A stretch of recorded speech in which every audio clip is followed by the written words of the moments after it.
So here we are at HeroesCon this week, and there it is behind us. With me, as always, is Moriah. This is Matt Fraction of Fear Itself fame.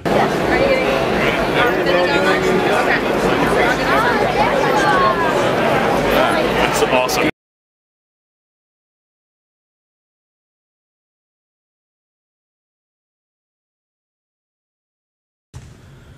Well, first of all, Moriah had posed an interesting question, because you had mentioned earlier in the panel about you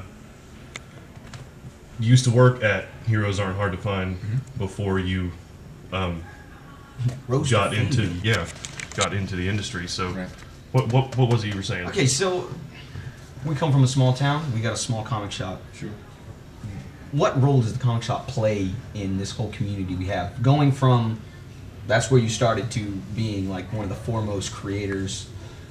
It's the hub of the community, and a good shop makes all the difference between a lifelong fan and somebody that drifts away. You got to get off the stool.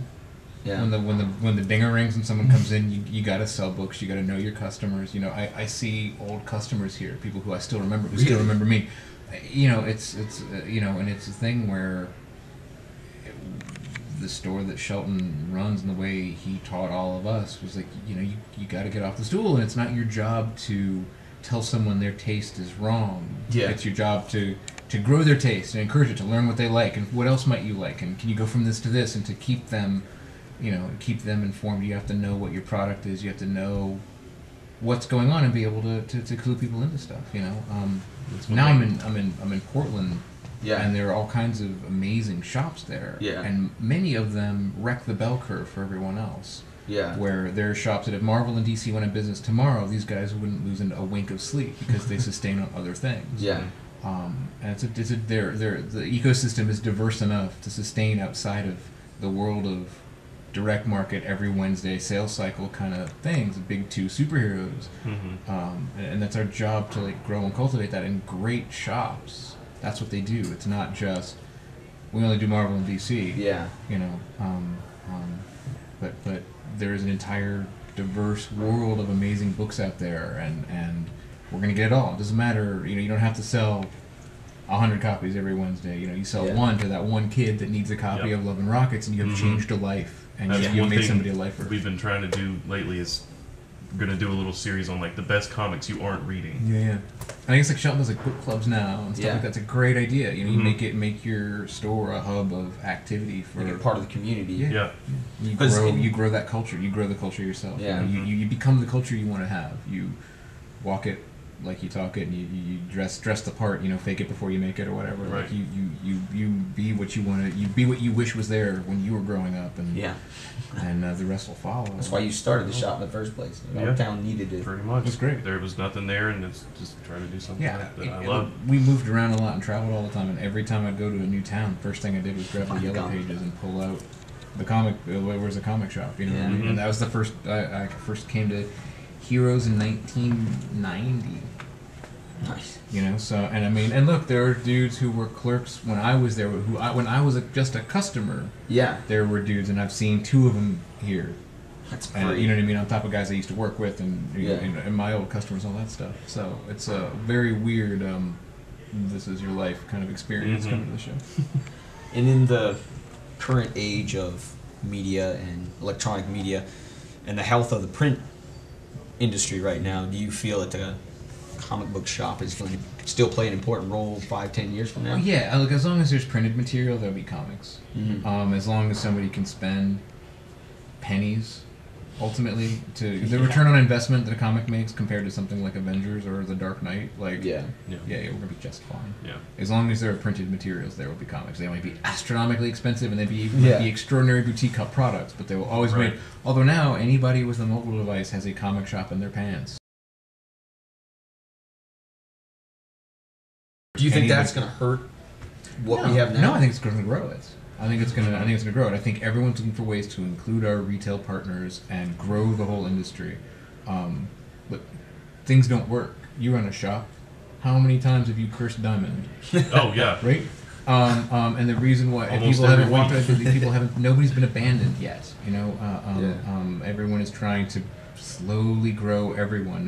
The industry is trying very hard not to cut anyone off or to drive anyone to extinction. And they're looking for ways now to do it. You know, like great thing that like Marvel's done now is like on those higher end books, you get a digital download code for free.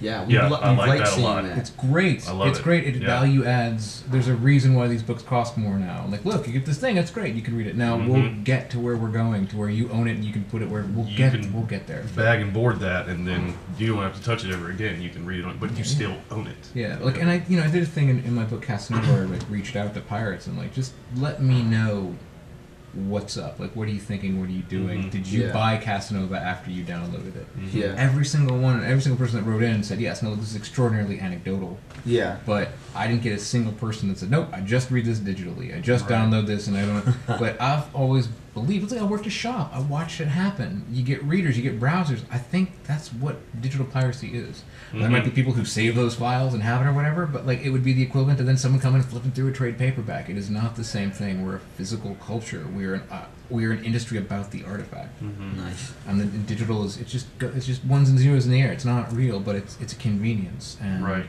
the more available we can make our product, the better. Yeah. But driving constantly towards the physical item, and that'll be nicer editions, collected editions, more. Yeah. You're seeing it now. Really great archival editions happening and things like that. Hard covers. Yeah.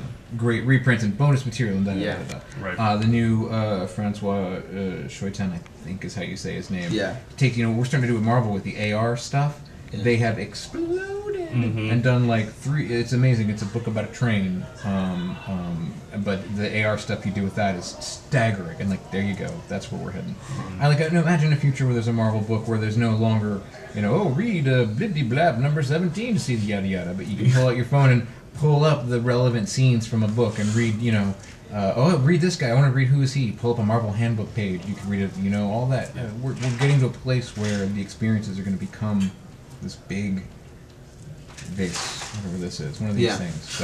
But the comics are always going to drive it, And I'm sorry, as long as Avengers makes $1 billion, and Batman's going to make $1 billion, we're not going anywhere. No, I agree. You got Hawkeye coming out. When is that hitting? August 1st. When can I buy it from him? August 1st. Yeah.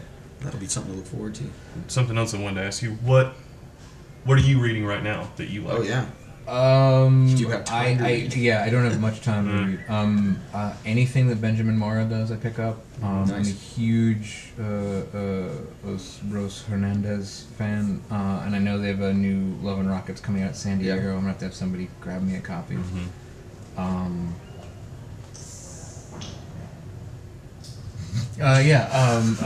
Stuff my friends write too.